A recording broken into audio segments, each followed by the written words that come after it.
All right, everyone, welcome to Jasper's History Facts. Da-na-na.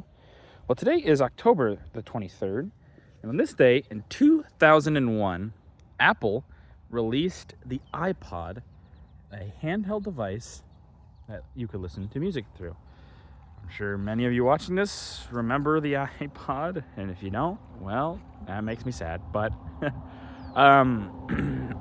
this is actually kind of an important invention that we don't really talk about as much today. Obviously, the iPod has been dwarfed by its much more prominent family members, you could say, in the Apple lineup. But having a device like an iPod really is kind of crazy. You know, before there were not things like this, there were similar devices, there always have been, to listen to music in some ways.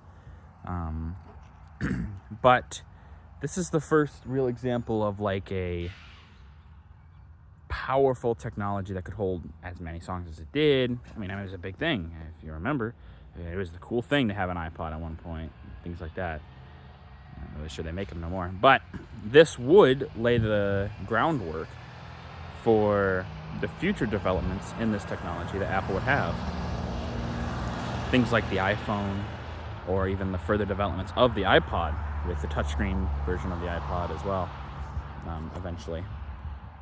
And it really, you know, Apple was a company that it was a big company even in 2001, but not as big as it is now. And really what helps propel it further into the stardom is the iPod.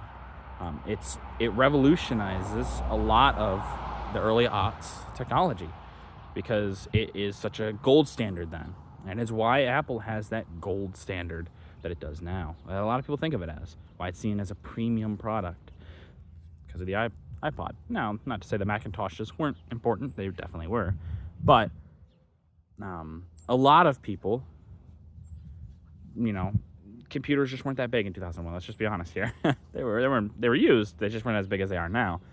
And the iPod kind of more gets you into that feeling of the computer in your hand. Now, we're not quite there yet, but we're pretty close. It's the look into the future, that you could say. So this is a much more closer to our time historical fact. I think it's super important. We still make history in the days we live. But now you know.